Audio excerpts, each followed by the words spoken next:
लेकर आज राज्यसभा में चर्चा चल रही है। केंद्रीय गृह मंत्री शुरुआत कर रहे हैं, अमित शाह कुछ कह रहे हैं, सीधा आपको लिए चलते हैं।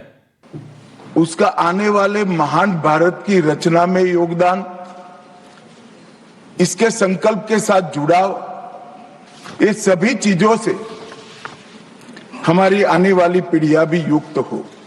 इसलिए मैं आपका और सदन के सभी सदस्यों का हृदय पूर्वक बहुत बहुत अभिनंदन करना चाहता हूं कि आज ये चर्चा यहां पर आकार ले रही है।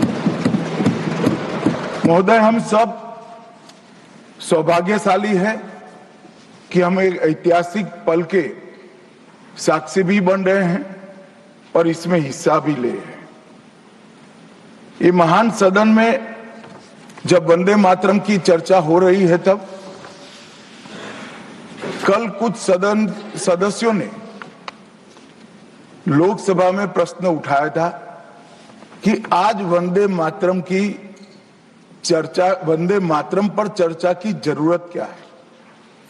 महोदय, वंदे मातरम पर चर्चा की जरूरत, वंदे मातरम के प्रति समर्पण की जरूरत वंदे मातरम बना तब भी थी, आजादी के आंदोलन के वक्त भी थी, आज भी है, और जब 2047 में महान भारत की रचना होगी तब भी रहे। क्योंकि अमर कृति मां भारती के प्रति, भारत माता के प्रति समर्पण, भक्ति और कर्तव्य के भाव जागृत करने वाली कृति है। इसलिए जिनको आज वंदे मातरम की चर्चा क्यों हो रही है वो समझ में नहीं आ रहा है। मुझे लगता है कि उन्होंने नए सिरे से अपनी समझ पर ही सोचने की जरूरत है। कुछ लोगों को इसमें दिखता है कि बंगाल में चुनाव आने वाला है, इसलिए वंदे मातरम की चर्चा हो रही है। वो वंदे मातरम के महिमा मंडन को बंगाल के चुनाव के साथ जोड़कर कम करना चाहते हैं। ये सही है कि वंदे मातरम की रचनाकार बंकिम बाबू बंगाल में पैदा हुए, बंगाल में गीत की रचना हुई, और आनंद मठ जिसमें बाद में वंदे मातरम समाहित हुआ, उसकी पृष्ठभूमि भी की बंगाल थी। मगर जब वंदे मातरम का प्रकटीकरण हुआ, वंदे मातरम बंगाल तक सीमित नहीं रहा था, देश तक भी सीमित नहीं रहा था। दुनिया भर में जहां पर आजादी के दीवाने थे वो गुप्त बैठक भी करते थे, तो पहले वंदे मातरम का गान कर बैठक की शुरुआत। और आज भी सरहद पर हमारा जवान जब अपना सर्वोच्च बलिदान देता है, ये आंतरिक सुरक्षा के लिए देश के पुलिस का जवान सर्वोच्च बलिदान देता है, तो जब वो अपने प्राण त्यागता है, इसके मुंह पर एक ही मंत्र होता है, वो वंदे मातरम। मान्यवर, ये वंदे मातरम का गान, वंदे मातरम का गीत, ये भारत माता को गुलामी की जंजीरों से मुक्त करने का नारा बना था, आजादी के उद्घोष का नारा बन चुका था, आजादी के संग्राम का एक बहुत बड़ा प्रेरणा स्रोत बना था, और शहीदों को अंतिम बलिदान, सर्वोच्च बलिदान देते वक्त अगले जन्म में भी भारत में ही जन्म लेकर फिर से मां भारती के लिए बलिदान करने की प्रेरणा वंदे मातरम से मिली। और ये चिर पुरातन राष्ट्र को अनेक सदियों तक अपनी संस्कृति के रास्ते पर आगे बढ़ाने की प्रेरणा भी कई सारे मनुष्यों को इस वंदे मातरम से मिली।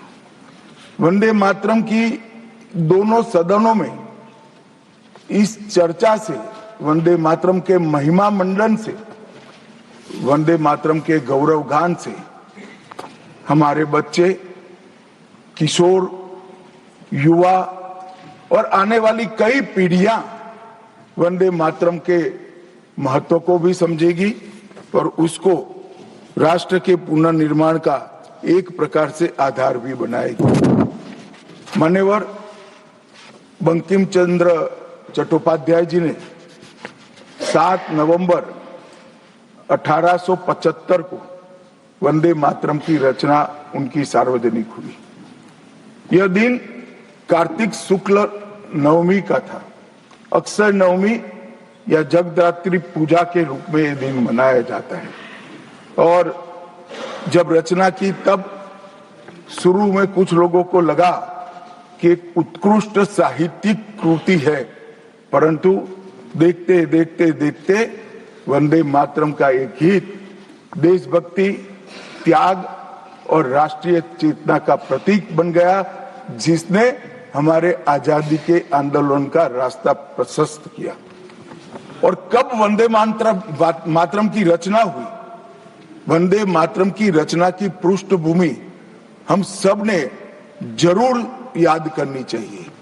उसकी पृष्ठभूमि में सदियों तक इस्लामिक आक्रमण को झेलकर इस देश की संस्कृति और इस देश का इतिहास झंझोड़ने का काम, शीर्ण वीर्ण करने का काम हुआ था। उसके बाद अंग्रेजों ने अपने शासन के काल में, भारत के गुलामी के काल में एक नई सभ्यता, एक नई संस्कृति हमें थोपने का प्रयास किया था। और उस वक्त ये वंदे मातरम का रचना बंकिम बाबू ने की। और वो रचना के अंदर बहुत बारीकी से जो हमारी मूल सभ्यता थी, हमारा सांस्कृतिक राष्ट्रवाद था, देश को माता के रूप में कल्पना कर कर, देश की माता के रूप में जो कल्पना की, इसकी आराधना करने की हमारी परंपरा थी, उसको उन्होंने पुनः प्रस्तापित किया था। और इसीलिए ये गीत देखते देखते कोई प्रचार के बगैर, उस वक्त ना सोशल मीडिया था, ना प्रचार के कोई साधन थे, उल्टा जो सरकार थी वो तो उसको रोकना चाहती थी, प्रतिबंध लगाती थी। वंदे मातरम बोलने वालों पर कोड़े बरसाए जाते थे, जेल में डाल दिए जाते थे। फिर भी वो सारे प्रतिबंधों को पार कर कर हर एक व्यक्ति के मन को भी छुआ, आत्मा को भी छुआ, और अनेक प्रताड़नाएं झेलते हुए भी वंदे मातरम कश्मीर से कन्याकुमारी तक फैल गया। मान्यवर, ये एक प्रकार से भारत के संस्कृति के प्रति श्रद्धा रखने वाले सभी लोगों का पुनः जागरण का मंत्र बन गया। गुलामी के कालखंड में कई मंदिर, विश्वविद्यालय, कला केंद्र, हमारी कृषि व्यवस्था है, हमारी शिक्षा व्यवस्था, कई सारी लाइब्रेरी अस्त व्यस्त हो गई, तोड़ दी गई, शीर्ण वीर्ण कर दी गई, मगर हमारी संस्कृति, उसके भाव को हमारे जनमानस से कोई नहीं मिला। मगर एक जरूरत थी वो भाव को जागरूक करने की और वो भाव को पुनः संगठित करने की। उसी वक्त बंकिम बाबू ने वंदे मातरम की रचना की और देखते देखते वंदे मातरम का नारा अक्रॉस द कंट्री, पूरे देश में ट्रैवल कर गया मान्यवर, और अंडमान निकोबार की जेलों तक पहुंच गया। उसको ना अंग्रेज रोक सके, ना अंग्रेजों की सभ्यता को स्वीकारने वाले लोग रोक सके। मान्यवर, वंदे मातरम ने एक ऐसे राष्ट्र को जागरूक किया जो अपनी दिव्य शक्ति को भुला चुका था। राष्ट्र की आत्मा को जागरूक करने का काम वंदे मातरम ने किया। यह इसीलिए महर्षि अरविंद ने कहा, वंदे मातरम भारत के पुनर्जन्म का मंत्र है। श्री अरविंद का ये वाक्य, इसका गर्भित अर्थ वो वंदे मातरम की महत्ता को बताता है। मान्यवर, अरविंद घोष ने यह भी कहा कि देश को एक ऐसे मंत्र की आवश्यकता थी और ईश्वर ने उसे साकार करने के लिए ही बंकिम बाबू को इस भूमि पर भेजा।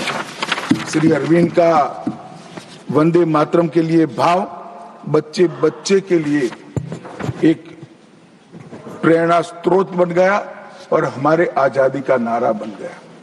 मान्यवर, हमारे देश को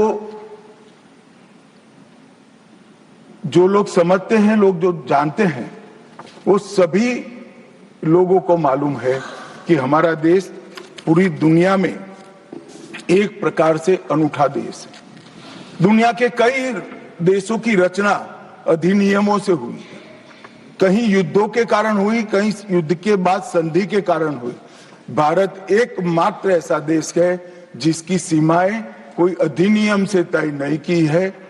हमारे देश की सीमाएं हमारी संस्कृति ने तय की है और संस्कृति ने इस भारत को जोड़ कर रखा। और इसीलिए सांस्कृतिक राष्ट्रवाद का जो कंसेप्ट था, उस सांस्कृतिक राष्ट्रवाद के कंसेप्ट को, सांस्कृतिक राष्ट्रवाद के विचार को सबसे पहले गुलामी के कालखंड में जागरूक करने का काम बंकिम चंद्र चट्टोपाध्याय जी ने किया। हम पूरे देश को एक बार फिर से देखें तो हमें मालूम पड़ेगा कि हमारे देश को जोड़ने वाला मंत्र हमारी संस्कृति है। हमारे देश को जोड़ने वाली, एक रखने वाला मंत्र हमारी संस्कृति है। और इसी के कारण वंदे मातरम का जो उद्घोष हुआ, उसने सांस्कृतिक राष्ट्रवाद के सिद्धांत को पहली बार एस्टैब्लिश करने का काम किया। जब अंग्रेजों ने वंदे मातरम पर कई सारे प्रतिबंध लगाए, तब बंकिम बाबू ने एक पत्र में लिखा था, मुझे कोई आपत्ति नहीं है, मेरे सभी साहित्य को गंगा जी में बहा दिया जाए। यह मंत्र वंदे मातरम अनंत काल तक जीवित रहेगा। यह एक महान गान होगा और लोगों के हृदय को जीत लेगा और भारत के पुनर्निर्माण का यह मंत्र बनेगा। आज हम देख रहे हैं कि बंकिम बाबू के वो शब्द सच हुए हैं। भले देर से ही सही, ये पूरा राष्ट्र आज सांस्कृतिक राष्ट्रवाद की परिकल्पना को स्वीकार कर आगे बढ़ रहा है। और मान्यवर, हम सब जो भारत माता की संतानें हैं, वो मानते हैं कि ये देश कोई जमीन का टुकड़ा नहीं है। वो उसको हम माँ के रूप में देखते हैं और उसका भक्ति गान भी करते हैं, और वो भक्ति गान की अभिव्यक्ति ही वंदे मातरम। मान्यवर, आज मैं सदन में जब ये चर्चा हो रही है तब बताना चाहता हूं, वंदे मातरम की रचना में हमारे जीवन में देश की, भारत माता की कल्पना का जो योगदान है, उसको बहुत अच्छे तरीके से भावना के साथ वर्णन किया है। जल, फल और समृद्धि तीनों की दायिनी भारत माता को बताया गया।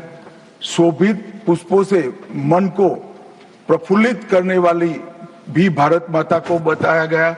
सरस्वती, लक्ष्मी, दुर्गा, ये तीनों का जो स्वरूप है वो भारत माता है। एक प्रकार से हमारा समृद्धि, हमारी सुरक्षा, हमारा ज्ञान, हमारा विज्ञान, ये सब भारत माँ की ही कृपा है और उसकी आराधना से ही प्राप्त हो सकता है। इतना बड़ा एक संकल्प बंकिम बाबू ने रखा। दुर्गा की वीरता, लक्ष्मी की संपन्नता और सरस्वती की मेघा, ये तीनों हमें भारत माँ की कृपा ही दे सकती है, यह मिट्टी ही दे सकती है। इसीलिए इसको बार बार प्रणाम करना चाहिए, माँ को प्रणाम करना चाहिए। मान्यवर, एक प्रकार से जिसकी उद्घोषणा 150 साल पहले बंकिम बाबू ने की, ये विचार तो बहुत चिर पुरातन है। रामायण के अंदर प्रभु श्री राम ने भी जब उनको सलाह दी गई कि इतनी वैभवशाली लंका है, आप लंका जीत ही लिए हो, तब अयोध्या जाकर क्या करना है, यहीं रह जाते हैं। तब उन्होंने कहा कि माता और मातृभूमि ईश्वर से भी बड़ी होती है, मैं माता और मातृभूमि का त्याग करूं। मातृभूमि के महिमा मंडन प्रभु श्री राम ने भी किया। मातृभूमि का महिमा मंडन आचार्य शंकर ने भी किया और मातृभूमि का महिमा मंडन आचार्य चाणक्य ने भी किया।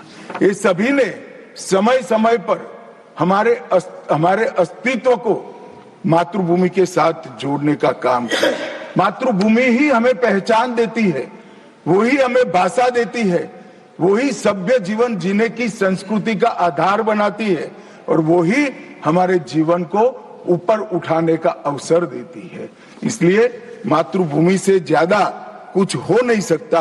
ये भाव जो चिर पुरातन भाव था उसको बंकिम बाबू ने पुनर्जीवित किया और वो घनघोर रात्रि जैसे गुलामी के कालखंड के अंदर जैसे एक बिजली प्रकाश फैला देती है, उसी प्रकार से वंदे मातरम के गान ने घनघोर अंधेरे के अंदर जन जन के अंदर गुलामी की मानसिकता छोड़कर आजादी की प्राप्ति, स्वराज की प्राप्ति का एक जोश जगाने का काम किया। मान्यवर महर्षि अरविंद ने वंदे मातरम को गीत नहीं, हमारी आध्यात्मिक शक्ति का प्रतीक माना। उन्होंने बहुत सुंदर तरीके से वर्णन किया है कि स्थूल, सूक्ष्म और कारण तीनों प्रकार से वंदे मातरम भारत की शक्ति को जगाता है। स्थूल शरीर वंदे मातरम का उच्चारण हमारी शरीर में शक्ति और उत्साह भरता है। राष्ट्र भक्ति की क्रिया प्रक्रिया शक्ति को जगाती है। सूक्ष्म शरीर हमारे भावनाएं, हमारे विचारों को वो शुद्ध करता है और हमारी चेतना को वो जागरूक करता है। और कारण आध्यात्मिक शरीर में भी उन्होंने कहा कि बंकिम बाबू एक ऋषि चेतना से प्राप्त मेघा से ही वंदे मातरम की रचना किए हैं। और बहुत अच्छे तरीके से उन्होंने कहा ये गीत केवल देशभक्ति की, देश प्रेम की अभिव्यक्ति नहीं है, बल्कि भारत माता की दिव्य शक्ति का आह्वान है। भारत की मूल चेतना, सनातन शक्ति, उसको पुनर्जीवित करने का ये वंदे मातरम मंत्र है। और इसीलिए आजादी के वक्त सभी हमारे नेताओं ने वंदे मातरम को आजादी के आंदोलन का आधार बनाने का काम किया। कई सारे हमारे आजादी के संग्राम के सेनानी जिनको अंग्रेजों ने फांसी पर चढ़ाया, इस सब में एक चीज सामान्य निकल कर आती है, तो फांसी के तख्ते पर चढ़ते चढ़ते जो शहीद अंतिम शब्द बोले वो सभी के मुंह से वंदे मातरम ही निकला। स्वदेशी का आह्वान करना हो, विदेशी माल का बहिष्कार करना हो, राष्ट्रीय शिक्षा का आह्वान जगाना हो, हर वक्त राष्ट्रभक्ति जगाते वक्त वंदे मातरम का उद्घोष इस देश ने सुना भी, इस देश ने महसूस भी किया। पंजाब के गदर आंदोलन में वंदे मातरम के शीर्षक से कई पर्चे बांटे गए। महाराष्ट्र में वंदे मातरम के विशेष अंक गणपति और शिवाजी के उत्सव में बांटे जाते थे। तमिलनाडु में सुब्रह्मण्यम भारती जी ने तमिल अनुवाद कर हिंद महासागर को भी क्रांति की चेतना से आंदोलित कर दिया था। मान्यवर 1907 में कलकत्ता में वंदे मातरम नाम का एक अंग्रेजी अखबार शुरू हुआ जिसके संपादक महर्षि अरविंद थे। ब्रिटिश सरकार ने उसको सबसे खतरनाक राष्ट्रवादी पत्र माना। वो राष्ट्रवादी भी कहते थे और खतरनाक भी कहते थे। और श्री अरविंद पर राजद्रोह का मुकदमा भी चला और उनको सजा भी गई। अंततोगत्वा उसको प्रतिबंधित कर दिया। मान्यवर कांग्रेस के अधिवेशनों ने भी वंदे मातरम के महिमा मंडन को, वंदे मातरम के गान को गाया। 1896 में गुरुवर टैगोर ने कांग्रेस अधिवेशन में इसको पहली बार सार्वजनिक रूप से गाया। 1905 में कांग्रेस के वाराणसी अधिवेशन में महान कवियत्री गायिका सरला देवी चौधरानी ने पूर्ण वंदे मातरम का गायन किया। और 15 अगस्त 1947 को जब देश आजाद हुआ, सुबह 6:30 बजे सरदार पटेल के आग्रह पर पंडित ओमकारनाथ ठाकुर जी ने आकाशवाणी से अपने मधुर स्वर में वंदे मातरम का गान कर देश को भावुक कर दिया। और ये सभी भावना को देखते हुए संविधान सभा की अंतिम बैठक 24 जनवरी 1950 को संविधान सभा के अध्यक्ष राजेंद्र प्रसाद जी की अध्यक्षता में जो हुई, उसमें राष्ट्रगान के बराबर सम्मान देते हुए वंदे मातरम को राष्ट्रगीत घोषित करने का काम किया। मान्यवर, मैं कल देख रहा था कांग्रेस के कई सदस्य आज वंदे मातरम की चर्चा क्यों जरूरी है और इसको एक राजनीतिक हथकंडा या तो मुद्दों पर से ध्यान भटकाने का एक हथियार मानते थे। मान्यवर, मुद्दों पर चर्चा करने से कोई नहीं डरता है। संसद का बहिष्कार हम नहीं करते हैं। संसद का बहिष्कार अगर करना है, संसद का बहिष्कार न करे, संसद चलने दे तो सब मुद्दों पर चर्चा होगी। हमें कुछ डरने जैसा नहीं है, छिपाने जैसा नहीं है। कोई भी मुद्दा हो हम चर्चा करने के लिए तैयार है, परंतु वंदे मातरम के गान की चर्चा को, वंदे मातरम के गान पर की चर्चा को टालने की ये मानसिकता ये नई नहीं।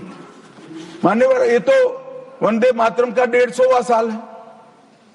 हर महान रचना का, हर महान घटना का महत्वपूर्ण साल कई मायनों में हमारे देश में मनाता जाता है। तो ये तो 150वां साल है। अब हम थोड़ा पीछे मुड़कर देखते हैं मान्यवर, जब वंदे मातरम के 50 साल हुए तब क्या हुआ? वंदे मातरम के 50 साल हुए, देश आजाद नहीं हुआ था। और वंदे मातरम की स्वर्ण जयंती हुई 1937 में। तब जवाहरलाल नेहरू जी ने वंदे मातरम के 2 टुकड़े कर उसको 2 अंतरों तक सीमित करने का काम। कांग्रेस पार्टी की 50वें साल में जो एक प्रकार से वंदे मातरम का महिमा मंडन करने की पद्धति थी,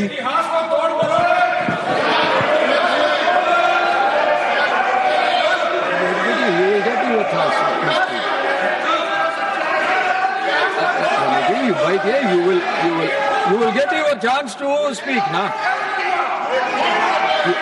Unless he yields,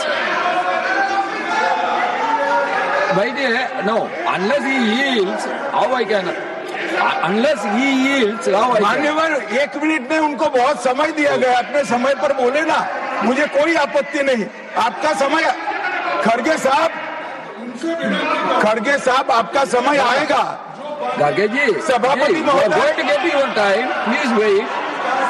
Garge ji, you are going to get your time. Please wait. Let him speak.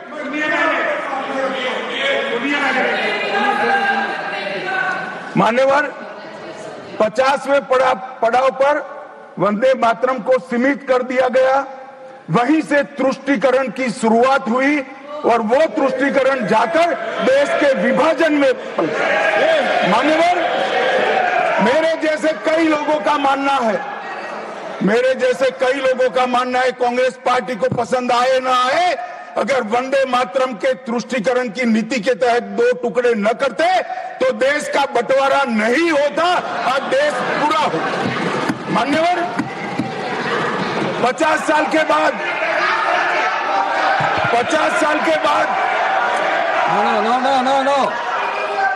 No, nothing will 50 साल go के on बाद record except honorable minister's speech. Please. मान्यवर, 50 साल के बाद वंदे मातरम 100 साल का हुआ। सबको था कि 100 साल मनाए जाएंगे, 100 साल मनाए जाएंगे, मगर 100 साल हुआ तब वंदे मातरम का महिमा मंडन का सवाल ही नहीं था, क्योंकि वंदे मातरम बोलने वाले जो सारे लोग थे उनको इंदिरा जी ने जेल में बंद कर दिया। इस देश में आपातकाल लगाया गया। विपक्ष के लाखों लोगों को, लाखों समाज सेवियों को, स्वयंसेवी संगठन के लोगों को जेल में भर दिया गया। कोई कारण के बगैर अखबारों पर ताले लगा दिए गए, यहां तक कि आकाशवाणी उस वक्त एक ही माध्यम था, आकाशवाणी में किशोर कुमार की आवाज ही नहीं आती थी, ड्यूएट गाने भी लता जी की आवाज में ही आते थे। मान्यवर, पूरे देश को जब वंदे मातरम 100 साल का हुआ, पूरे देश को बंदी बनाकर रख दिया। और कल 150वां साल है।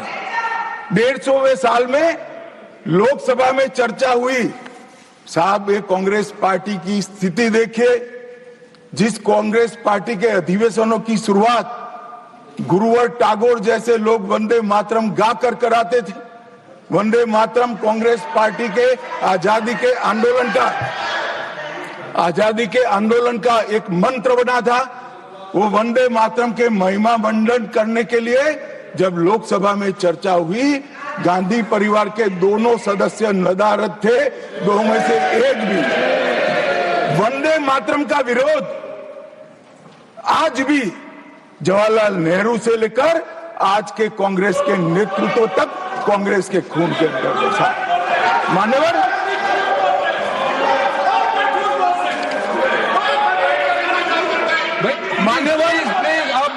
प्लीज आप बैठिए। मान्यवर, मैं तथ्यों के आधार पर कहता हूं, कांग्रेस पार्टी की एक नेत्री ने बैठ जाओ रामदास।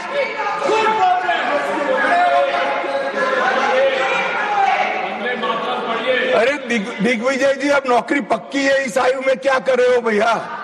अब नहीं जाएगी नौकरी। मान्यवर, मैं जो कह रहा हूं वो रिकॉर्ड का हिस्सा है दूसरे सदन का। मान्यवर, दूसरे सदन की चर्चा में कांग्रेस पार्टी की एक प्रमुख नेत्री ने कहा है कि वंदे मातरम की आज चर्चा की कोई जरूरत नहीं है। मुझे मालूम नहीं पड़ता कि वंदे मातरम से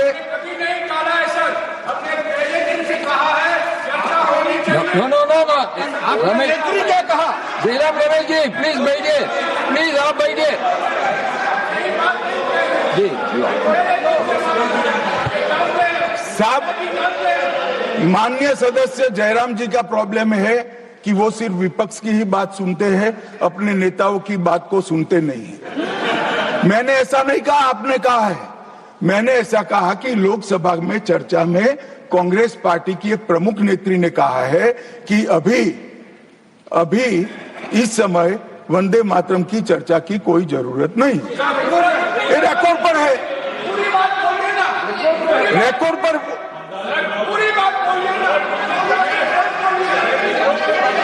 मान्यवर, आप बैठिए।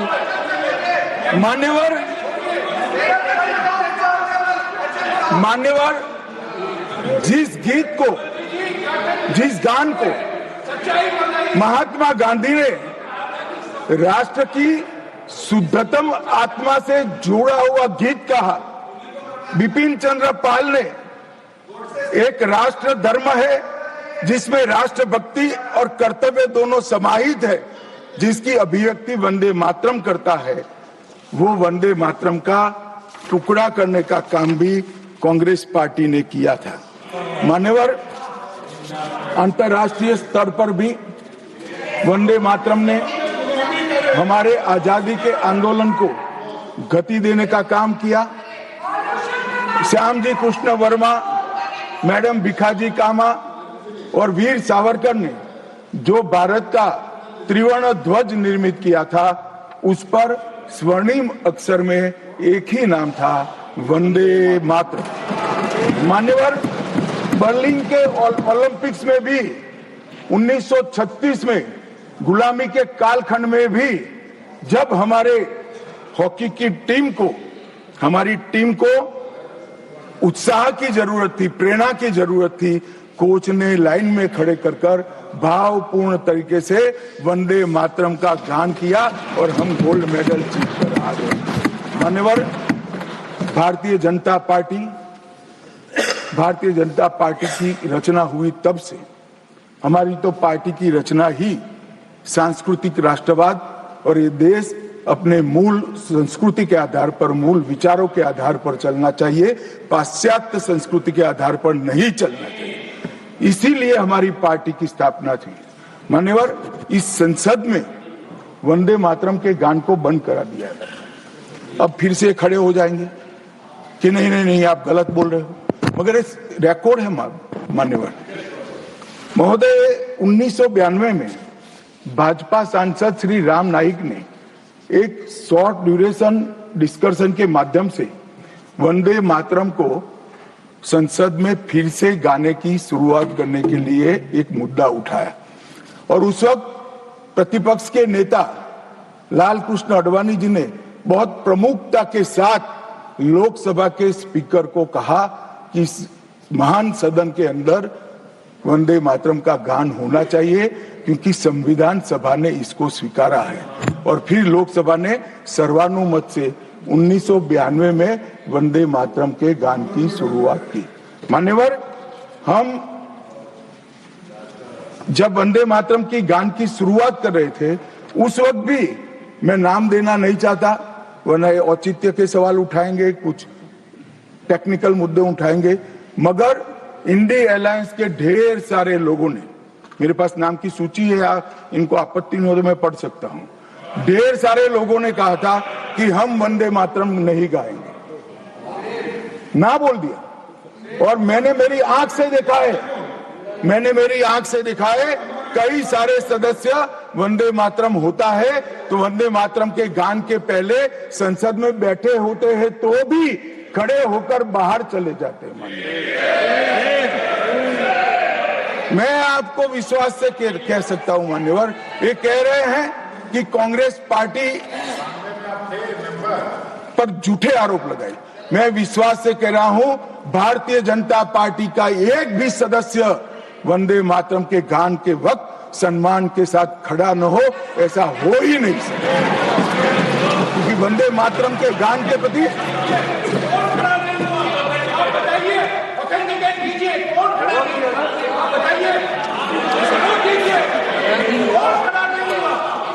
आप बैठिए, आप बोथ बैठिए प्लीज, आप बोथ बैठिए प्लीज, बैठिए please. You will get your chance to speak. You can say your opinion when the turn comes to you.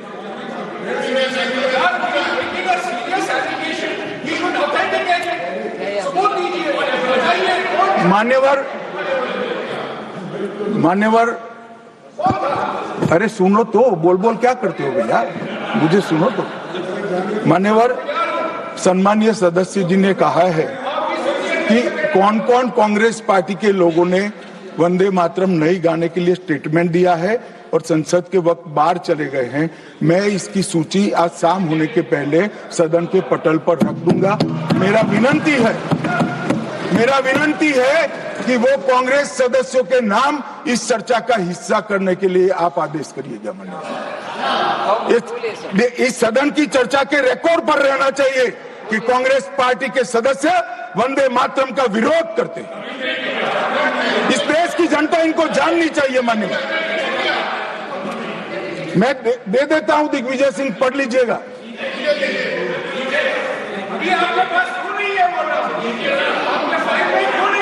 मान्यवर,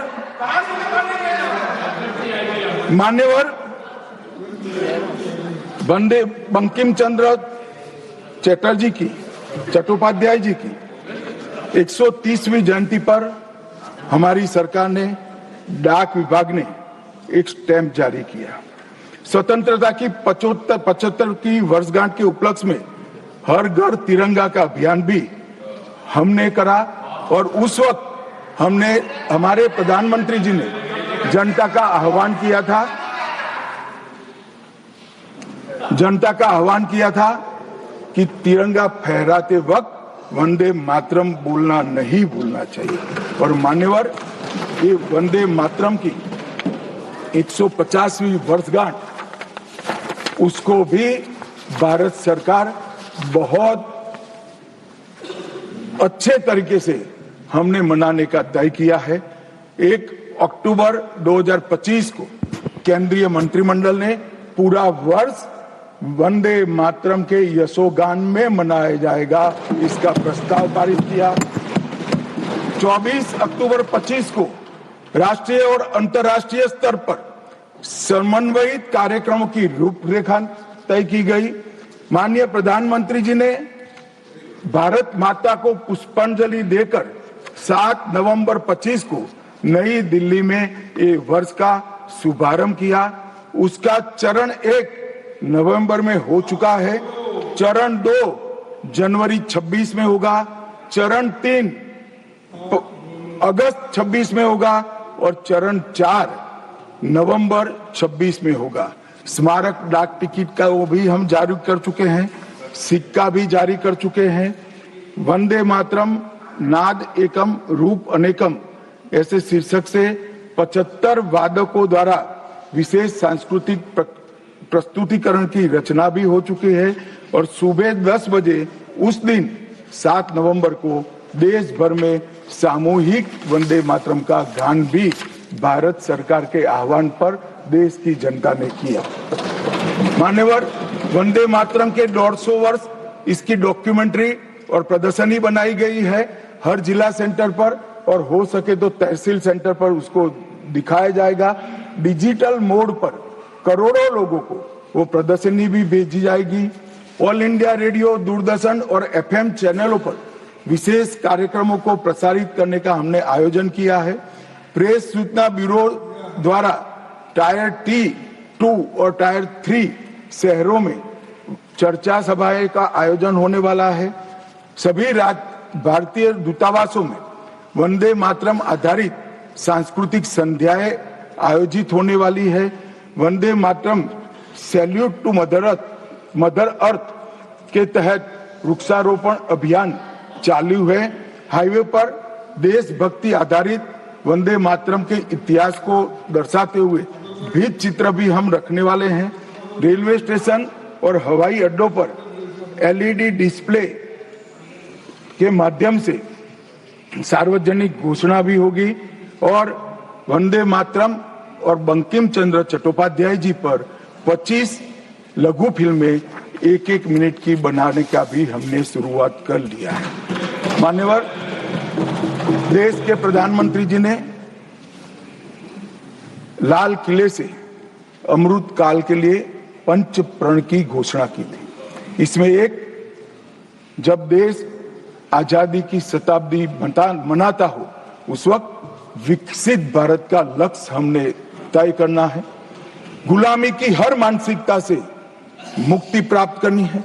अपनी विरासत पर गर्व लेना है।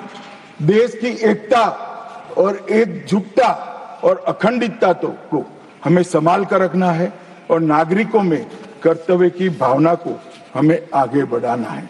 मान्यवर, जब देश के आजादी के 75 साल हुए, कोरोना काल होने के बावजूद 2 साल तक पूरे देश के हर गांव-गांव में आजादी के अमृत महोत्सव को मनाया गया। अमृत महोत्सव के माध्यम से इस देश की युवा पीढ़ी को हमारी 1857 से 1947 तक की पूरी आजादी के संघर्ष को हमारे युवाओं को परिचित कराया। कई नामी, कई अनामी, जिनके नाम भी इतिहास में दर्ज नहीं हुए, ऐसे स्वतंत्रता संग्राम के नायकों को ढूंढकर उनके स्मारक बनाए गए। देश भर में कई कार्यक्रम हुए और देशभक्ति का एक नया ज्वार खड़ा करने का प्रयास आजादी के बाद पहली बार 75 साल जब मनाए गए तब हुआ। और वहां से अटके नहीं, माननीय प्रधानमंत्री जी ने अमृत काल का विचार रखा। आजाद हुए तब से 75 साल जितनी भी सरकारें आई, अच्छा काम किया, सबने देश को बहुत आगे बढ़ाया है। हमने हमारे लोकतंत्र को पाताल से भी गहरा पहुंचाया है। हमारे लोकतंत्र की जड़ें आज मजबूत हो चुकी है मान्यवर। मगर 75 से 100 साल का एक कालखंड अमृत काल के रूप में इसका नामकरण प्रधानमंत्री नरेंद्र मोदी जी ने करा और देश के युवाओं के सामने एक संकल्प रखा मान्यवर कि आजादी का अमृत महोत्सव से आजादी की शताब्दी तक ये जो पूरा कालखंड है वो देश को महान बनाने का कालखंड के रूप में हम उसको चैलेंज के रूप में लेंगे, एक चुनौती के रूप में लेंगे। और जब आजादी की शताब्दी मनाई जाएगी, ये देश पूरे विश्व में हर क्षेत्र में नंबर 1 पर होगा। ऐसे देश की और मान्यवर संकल्प आज प्रधानमंत्री जी का अकेले का नहीं है, कोई एक पॉलिटिकल पार्टी का नहीं है। कुछ लोग भले उसको राजनीतिक नारा समझते हो, मगर ये संकल्प 140 करोड़ भारतीयों का संकल्प है और ये पूरा होकर। और इसीलिए ये दैव योगी ही है कि जब अमृतकाल हम मना रहे हैं, तभी वंदे मातरम के 150वां साल आज आया है। और फिर से एक बार इसके माध्यम से हम राष्ट्रभक्ति को जगाने का काम करेंगे। मान्यवर, मैंने पहले भी कहा कि वंदे मातरम काल बाह्य कभी नहीं होगा। उसकी रचना हुई तब भी उसकी इतनी ही जरूरत थी जितनी आज है। और मान्यवर, उस जमाने में वंदे मातरम देश को आजाद बनाने का कारण बना और अमृत काल में देश को विकसित और देश को महान बनने का नारा वंदे मातरम बनेगा, इसका मुझे पूरा विश्वास है। और मैं मानता हूं कि सदन में बैठे हुए सभी सदस्यों की साझी जिम्मेदारी है कि हम बच्चे के मन में वंदे मातरम के संस्कार पुनः जागृत करें, हर युवा के मन में वंदे मातरम के नारे को प्रस्तापित करें, हर किशोर को वंदे मातरम की व्याख्या के रास्ते पर अपना जीवन समर्पित करने के लिए उसको प्रेरित करें। और वंदे मातरम का ये उद्घोष ही हमारे आजादी के सेनानियों ने जो भारत की कल्पना की थी, वो भारत की रचना का कारण बनेगा। और मैं मानता हूं कि सदन की भावना हमारी युवा पीढ़ी तक विशेषकर पहुंचेगी, इसका मुझे पूरा विश्वास है। आपने मुझे समय दिया, इसलिए मैं आपका पूरा धन्यवाद कर मेरी वाणी को